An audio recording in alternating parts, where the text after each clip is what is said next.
Hey, you guys, and a happy Wednesday. I'm so glad you guys have enjoyed episodes 1 and 2 of Gabby Hour. Can't believe I'm saying this, but welcome to episode 3 of Gabby Hour. And this special guest today is someone who has already made a huge impact and legacy in the sports industry, especially in media. And he is a New York Times bestselling author, an ESPN senior writer, someone who I've known for quite a long time now, and actually has a lot of excitement coming up in September with a new book ready to be released. So, without further ado, let's give this special guest a nice warm welcome to Gabby Hour.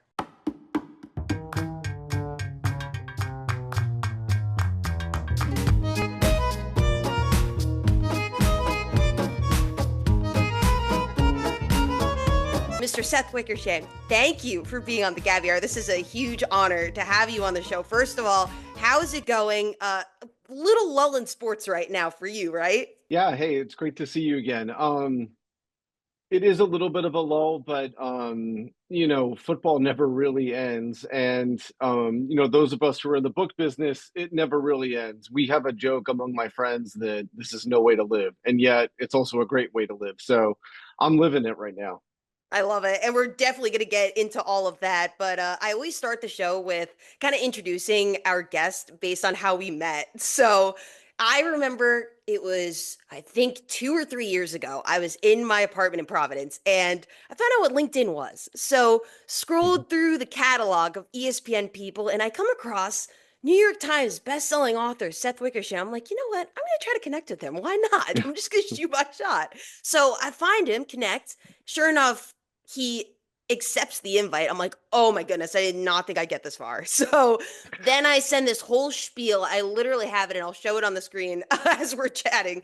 But I think I introduced myself as Gabriella because I was like, I don't want to sound professional. I hope he responds. I want to catch his eye, tell him everything I'm doing, just like, I don't know, like the student I was. And sure enough, he says, yeah, let's chat. Let's go on the phone. And I think that that's the best part about knowing you, Seth, is like you're so humble. You're willing to come on the Gabby Hour after being on Rich Eisen a couple days ago with 1 million subscribers. And you took the time to chat with me as a junior in college. And then year goes by, I'm an intern at ESPN. I hit you up again. He's like, you know what? Let's grab coffee. And we chat for a good while at the ESPN cafeteria, and that's almost 2 years ago to the day, I think. And here we are now on Gabby Hour. So, first of all, just want to thank you for that. And we're just going to get right into it. Is there, like, why is it that you're so willing to help the younger generation? Is that something that you've always had in mind? I mean, I think that even though I'm entering my 25th year of doing this professionally, which is crazy and it happens a lot faster than, anybody ever thinks. Um, I very much remember what it was like to be in college and to, wonder. It just felt like that anyone who's doing this professionally, it was like a little miracle. And so, how do you make that miracle happen for you? And when I was in college at the University of Missouri, I we didn't have LinkedIn, and so and I barely even use LinkedIn, so it's kind of a miracle that we met through there because I hardly ever check it. I interned. I didn't know exactly. I knew I wanted to do sports journalism, and I didn't know whether I wanted to kind of focus primarily on writing or on broadcast. And so one summer I interned back in my hometown of Anchorage, Alaska. I interned during the day with the Anchorage Daily News, and at night I interned with the CBS affiliate there. And so it was a busy summer. It was a lot of long hours, but I really got great exposure to each medium. And I remember before I left, this would have been before I returned for my sophomore year. Um, at the TV station, there was a booklet, and it was like the National Sports Media Association guide, and it had phone numbers and email addresses for almost every reporter in every market, from national ones to ones in Anchorage, Alaska. And so I actually photocopied every page of that, took it back to school, and reached out to certain people to try to get advice or learn about their careers. And so it was a much different time. It's a little easier to reach out to people now, but I think that I always remember who kind of helped me out. Rick Tellender at the Chicago Sun Times at the time, Rick Riley, Sally Jenkins, Liz Clark at the Washington Post, Tony Kornheiser, Michael Wilbon. They were all so good to me in college. So I always kind of just remember being in that place and how nerve-wracking it is to reach out to people. You mentioned before that you're from Anchorage, Alaska, so I want to start there. How did you find a love for sports writing and sports reporting? There is not many teams professionally that you can root for over there, right? No, absolutely not. I grew up a little bit in Boulder, Colorado, and so, by birthright, I was brought into the Denver sports scene. And so when we moved to Alaska, I kept following, those Denver teams. They were kind of my teams. But I played sports, and I think that but I always enjoyed reading about them, and especially I wanted to do magazine style writing, and I think that I'd learned, or I enjoy doing magazine style writing, and I think that I learned that from an early age, because for everybody else in America, they would get Sports Illustrated a couple days after the magazine went to print, and so the games would happen on Sundays. Sports Illustrated would go to print on Mondays, and by Wednesday or Thursday, people had their magazine and they could read about the games they just saw. Being in Alaska, I mean, we didn't get it for like 1 or 2 weeks. Like I remember we would get like Newsweek, and it would be the issue that was dedicated to the presidential debate, and the election had already happened. And so I think that through osmosis, I kind of just understood how to differentiate some of the better stories, because those stories held up, you know, 10 days, 2 weeks after the event. And so I think that I learned maybe from an early age how to, try to find a deeper story, deeper truth, a more durable story in whatever event, was going on. And so then I did journalism in high school, obviously did it through college and at Mizzou. And, I think that was kind of how it happened. I played sports, but I can't say I lettered. I earned a letter jacket in newspaper before I did in sports, so I think that was an early sign. Nice. That's it. That's it right there. Yeah, I quit before I can get my second letter sweater. I was like, whatever. It's not for me. But going into now after that college success story that you had, then you go right to ESPN. Do you Mhm. remember how your first story went and what that was like walking through the doors of ESPN? Yeah, when I was in college, ESPN magazine started, and I had noticed there was this book by Michael McCambridge called The Franchise, and it was a history of Sports Illustrated, and it came out maybe my junior year, and it was fantastic to read, and I got to know Michael. He lived not far from Mizzou, um, because it helped show how people got these jobs, and like again, it was just a mystery. Like, how does anybody get a job at Sports Illustrated? They were hiring people out of college. How does that happen? And so learning a little bit about how that happens, and then having ESPN magazine start. So all of a sudden there was one other place you could go to as a career option, and ESPN especially was giving a lot of young people chances to write. And so I went to New York my senior year, and I kind of met with all these places that I thought I could get hired at, like ESPN and Sports Illustrated, the New York Times, the Boston Globe, and then I heard from nobody. And so I prepared 40 some packets of my work to send out to almost every major newspaper. And then I ended up getting an offer from ESPN right before I graduated. And to me it felt like grad school, even though I didn't go to grad school. It just felt like I had all of these great professors who were really invested in me and others succeeding. I mean, they devoted a lot of resources to young writers. We would have some of the older writers from the magazine come in, the veterans, and have talks with us about like how they did stories and how this came together. And it was just really a cool educational experience. And my first week there, they sent me out of the office to go to Yankee Stadium to write something. And then my first big story was about, it published almost exactly a year after I had started. I started reporting it maybe 3/4 of a year after I had started, and it was on Antoine Randall, who now is the Chicago Bears offensive coordinator. And he was a quarterback at Indiana who was like one of the best quarterbacks in the country. And he wasn't going to play quarterback in the NFL because he was short, and so they moved him to receiver. And so it was sort of, he was a Heisman Trophy candidate as a receiver, even though he was entering his last year in college, having never caught one pass. So how does Oh my that work? gosh. So that was, yeah, that was my first story. And it was really cool. It was cool to get out there. And then after that, assignments and my ideas getting greenlit kind of just happened. And in a really weird way, it's like my job hasn't changed very much since then. Obviously, I do more investigative stuff now, and hopefully, I do it a little bit better than I did then. But in a very real way, like I've been doing the exact same job for 24 years now. Obviously, you're not just a writer at ESPN. You uncover the stories that it kind of uncovers the human side of sports and the things that, like you said earlier when you were in Anchorage, reading the stories that stuck.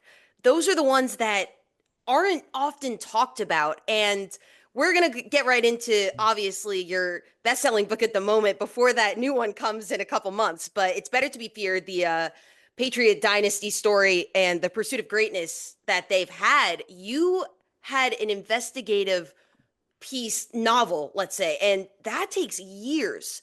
Where did you begin? How did you pitch that story?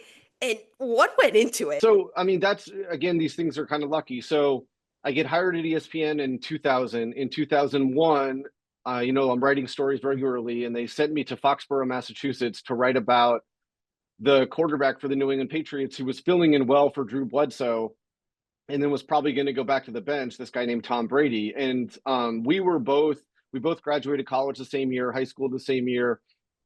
Even though it was very different, it kind of felt like we were the same species, like we were both, the same age and getting our career breaks at the same time. And so, I wrote about Tom Brady back then, and little did both of us know, the greatest dynasty in NFL history, at least in the Super Bowl era, was about to begin. And um, throughout the next, 2 decades, I wrote a lot of stories on the Patriots, a lot of stories that they liked, a couple that they really didn't like.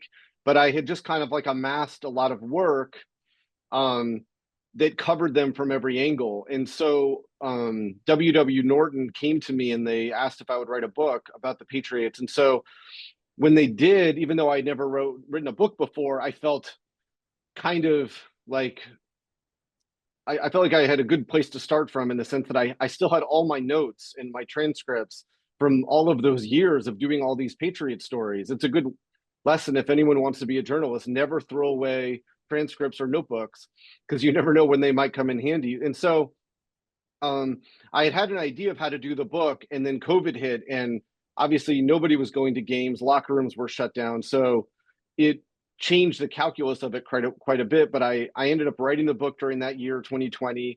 It came out in a stroke of good luck 10 days before Tom Brady went back to New England in 2021 to play the Patriots. And again, my goal with that book was to show what made Tom Brady and Bill Belichick great, and show the cost of that greatness. And hopefully I did that. Well, I'd say you did. My friends know I absolutely hate reading. This is the one book I tell them that I absolutely enjoy thoroughly. So Thank you. I'd say you did. This is one of the most complex programs in, I'd say, all sports. Was there any difficulty writing? I remember we sat down, we were talking a little bit about it because Mm-hmm. I was like, I just got to pick his brain a little bit about this book.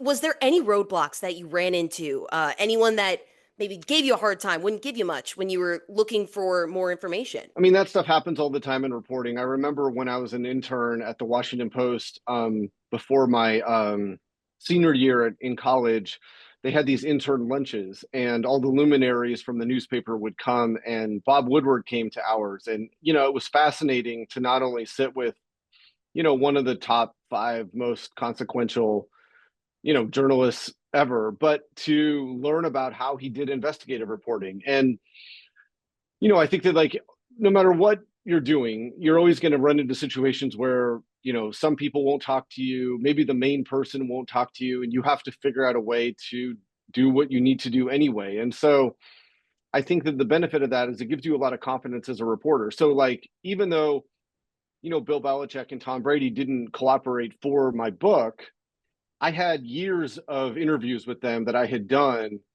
that I could draw upon. And in a lot of ways, I'd rather have that those 2 decades of reporting than an hour with Tom Brady where I'm trying to cover 2 decades of work. And so that's just how I did it. But again, we always have questions that never quite get answered whenever you do a story, but you do the best you can to, tie up all the loose ends you possibly can. Now that that story came out, and of course, the book just changed the trajectory of coverage for a specific team, the organization in NFL, has any anything changed as far as the dynamic in that organization since the book came out that you've seen or that you've heard of? You know, I think business has changed in the Patriots. I mean, clearly, all of the people who were responsible for that dynasty are gone except for the owner. And, um, you know, it had a shelf life even though it had a longer shelf life than any other dynasty in NFL history, um, at least in the Super Bowl era, it feels like it's in the rear view now. And so I think everyone involved with it, except for Tom Brady, who of course went along to win a Super Bowl with the Bucks, is learning, not that they didn't know this already, but just how hard it is to capture that magic, to get lightning in a bottle. You know, from the moment the Patriots dynasty first started, they kind of replaced the dynasty that the Cowboys and the Broncos kind of had there in the late 90s. The Chiefs came right through and, changed the story of the NFL and took the Patriots dynasty and, evolved it. And so I think that, I think that the time since that book came out, I think is number one, just showing how hard it is that this is to do. And also given, I think people by and large an appreciation for what the Patriots did because I just, there's so many things that have to go right for a dynasty to span over 20 years. Since that book came out, aside from being a writer, you also have been, making on-camera appearances on SportsCenter, on NFL Live. Is there any pressure when that side of your sports reporting comes into light? I think those things are a little different than, writing a long story or definitely writing a book. Um, but it's a cool thing to just be able to talk about, the things you've worked on. I think that like that's the part of it that is the most fun is that like you can look into a camera and address a lot of people, and share some of the cool things that you've learned through the process of reporting. And that to me is the most fun part of that. Is there like a sense of, obviously there's a sense of pride, but when you're the go-to person, you're the expert that they're inviting on the show, how does that feel knowing that it's because of your hard work in the past that's given you that title? Hopefully you're able to deliver something that kind of validates that. I think that like, it goes back to what we were talking about with reporting. I think that like when you're a good reporter as a journalist and you work hard as you're reporting, you always have something to draw upon. And it's so much easier to draw upon, a mountain of information that you happen to have gotten than it is to kind of try to think about a take or a different way to dress up an opinion that people have heard before. Being a good reporter means you always have something new to draw upon. While we're talking about on camera, I want to segue a bit. I found out that your cousin is Nick Swartzen, who's Eddie Oh in yeah. Just Go With It, and he's also in a lot of Adam Sandler movies. Mm-hmm. But you also almost had your own story cameo with Draft Day back in Oh. 2014. I want to hear a little bit about that because obviously you unfortunately didn't make the cut, but that side of sports, how did that pan out? Yeah, I mean, my cousin Nick, I think that like he's he's done one of the hardest things you can do, and that's become a stand-up comic. I mean, you have no talk about doing a high wire act. I mean, you have no choice but to be entertaining, and that is incredibly difficult. And it's been his passion since he was a teenager, and it's continued till today. Yeah, I remember I got an email from someone and they were saying like, hey, periodically in sports movies we put sports journalists in there and they play themselves and they whatever scene it might be, and you can write about your experience, being on the film. It's kind of like this trade-off. Oh, no matter what you thought about, good experience or bad experience, you can write about it. And so um I did that. I was with a couple others and we went to Cleveland for a couple days. As soon as we got there, we realized that our scene was cut. And so we were kind of placed in these extra type roles, in different parts of the movie. It was a strange day, but it was also a good, like, you know, it was a good validation of the creative process because we started shooting, I want to say like mid-afternoon, and you're surrounded by all these luminaries from Kevin Costner to Jennifer Gardner. I mean, it was Chadwick Boseman. I mean, it was pretty wild. And we started shooting, late afternoon, and we didn't end until like 1 a.m. By that Oh my point, gosh. everyone is just exhausted, but and then when the film comes out, the scene lasts a couple seconds, but the reason why it took so long is because they shot it from the left, the right, above, below, every angle you could think of, so that when it came to those couple seconds, the producers felt like they had all the options they could draw upon to best express whatever it was they were trying to do in that scene. So it was a good reminder that the creative process is messy. I actually would have lost my mind, but I had to ask about that because obviously you're a writer by heart, but hey, you can make a movie cameo now and then. So, but that Well, is and so I was awesome. in, yeah, and my friend Taffy Brodesser Eckner is the brains behind Fleischman is in Trouble, which was on Hulu, and she had a scene where she put all of her friends in it, and I was in that too. I was Lizzie Kaplan's friend at a party, so There you go. that was my big debut. That's awesome. So you made it after all. I love it. I Oh, that's did, I know. great. So now you got a new book coming out in September. Obviously, not going to make you share too much about it, but great, exciting stuff. It's actually behind you. But American King's the biography of the quarterback. And for viewers who probably watch this are who are not familiar with football, how complex is that quarterback position, and what gave you that inspiration to write a book about it? I mean, I was inspired by being a failed high school quarterback. Something I played long enough to, know that, you know, to make me aware of the mysteries of it. And there's something that great quarterbacks do that I think is it's never going to be fully comprehensible. I remember Steve Young at one point, said it's like the force. I mean, that's it. Some of these guys kind of have the force. And so it's the most high profile job in American sports. It's the job that I think people care about most and know about least. And it's incredibly difficult on every level. I mean, you have to wear all of these hats that are unlike any other job in sports, from spokesperson of a multi-billion dollar organization to amateur psychologist to breathtaking jerk at times to chief, philanthropist, all of these matinee idol, all of these things you have to be able to do in addition to going out on the field and throwing through windows that most people can't even see, much less exploit. And so I wanted to try to understand everything I could about it. And really, as much as it's a book about the art of quarterbacking, I think it's like a book about American fame and the perils and how dangerous it can be, and also some of the good things about it. Literally the emotional side of sports. Again, the thing that no one understands. These quarterbacks are idols to some people, and that's, I think, the most exciting part that I'm excited to read about is just how they cope with that and they deal with that. Now, when you were reporting and investigating for this book, is there anyone that you were excited to talk to, that you ended up talking to and you learned a lot from? I learned, I think, from like all of them. I mean, every quarterback I went to and wanted to feature, they were either someone who was the first of something, like, John Elway being the first, kind of child star quarterback who was number one out of high school, first overall pick in the draft, and first guy, first ballot Hall of Famer. So he was the first one to kind of live up to all of those expectations at every stage. And so I wanted to know, what does that do to a guy now that he's, in his 60s and able to look back on his career with some clarity? Warren Moon, the first black quarterback for whom greatness was expected. That's different than,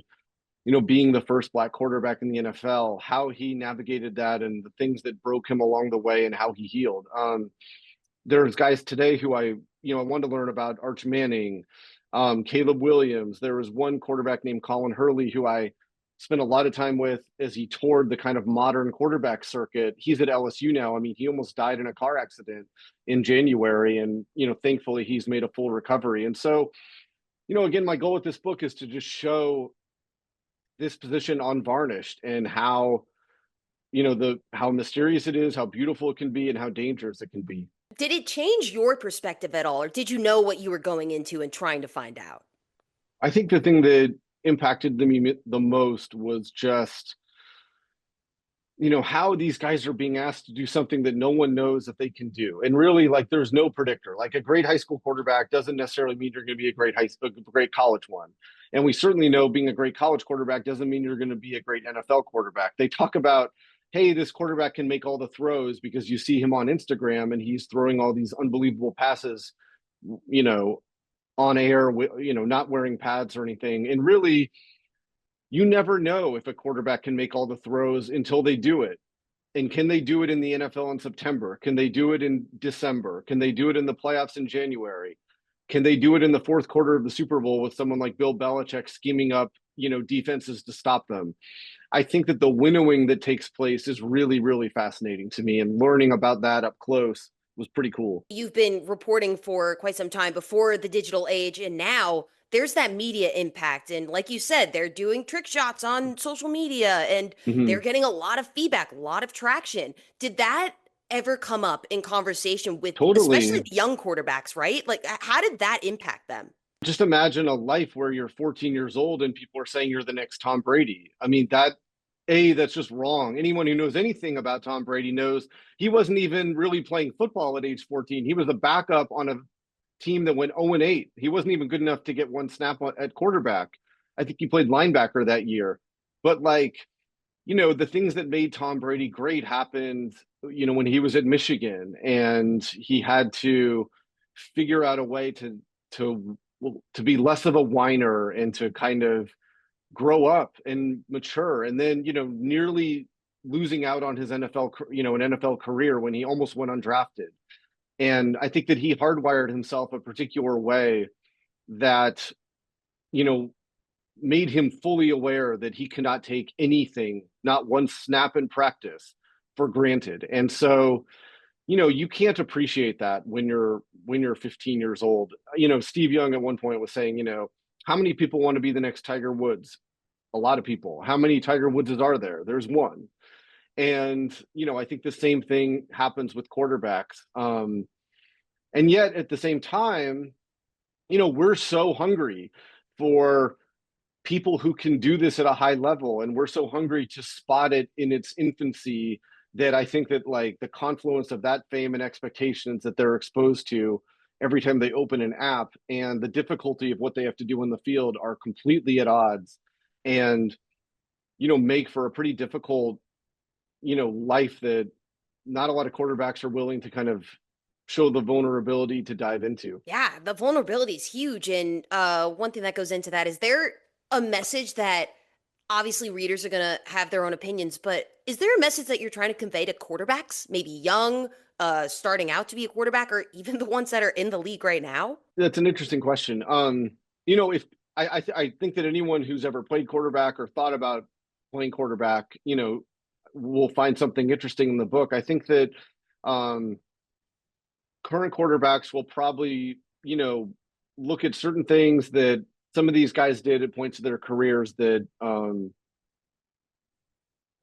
seemed like the right thing to do. And then, later on in their lives, some of the things that quarterbacks had to do to withstand just how much pressure and celebrity and fame and pain there is playing quarterback, it's incompatible with life around the game. I think that um, quarterbacks have to believe in some way deep inside that they're kind of superior to everybody else.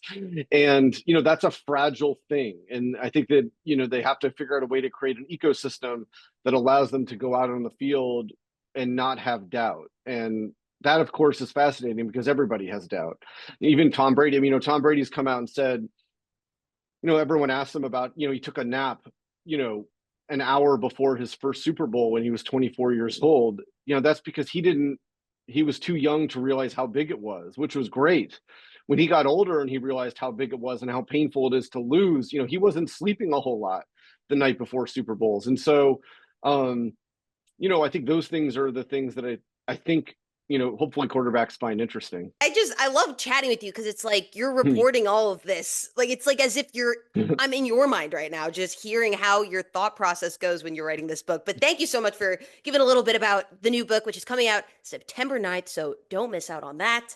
And after you've written this book and it's coming out, Hmm. now you said there's no days off when it comes to the NFL. But as you're Hmm. sitting back and kind of waiting for everything to hit all at once when the season is beginning, is there any team or any player that you're excited to see and possibly break out this season or something? That's a great question. Uh, let's see here. I think that that'll be interesting just in quarterbacks. I mean, Caleb Williams is one of the characters in my books. In my book, I reported a lot about, the doubts that he and his dad had about the Chicago Bears organization before he was drafted there. And now he has everything he wants. He has like a schematic innovator in Ben Johnson calling plays. He has some good teammates around him. And, people will have a chance to see if he can deliver or not. And I think that it's one of those things that it's not fair because it takes time. Like it takes time for quarterbacks to become comfortable, and you really have to get, 20, 25 starts before you really can get a good feel of how a quarterback's going to be. But the world we live in transfers that pressure over right away. And so it wouldn't surprise me if like someone like Caleb Williams ends up struggling a little bit early in the season trying to adapt to so many new factors and then catches fire as the season goes on. That would be something, man. That is awesome. All right, to wrap this all up, I got one final question. As if you have not done enough reporting in your career, I don't know if you can give me one answer, but is there a favorite memory, a favorite story that you broke that you look back Mm. on fondly? I mean, all stories are different. That's the thing that's cool about them. I think that like on the feature writing end, I wrote a story on Y.A. Tittle that I was proud of. I wrote a story on Andrew Luck that I was proud of. A story on Bill Walsh, and I think that like on the investigative end, Don Van Natta, he's my frequent co-author. We've done a lot of investigative stories on the NFL, and one that will always be my favorite is one that we did in 2017 about Jerry Jones and Roger Goodell and how they were fighting at the time. And that was there was a high degree of difficulty doing that story, and I was really proud with what we were able to publish. Seth, I can't thank you enough for being on Gabby Hour. For everyone that's watching, I'm going to put all his information in the description. Read any book that this man publishes, any story that he puts out there. I promise you will not be wasting any of your time. Seth, thank you so much for joining me today. My pleasure. Thank you.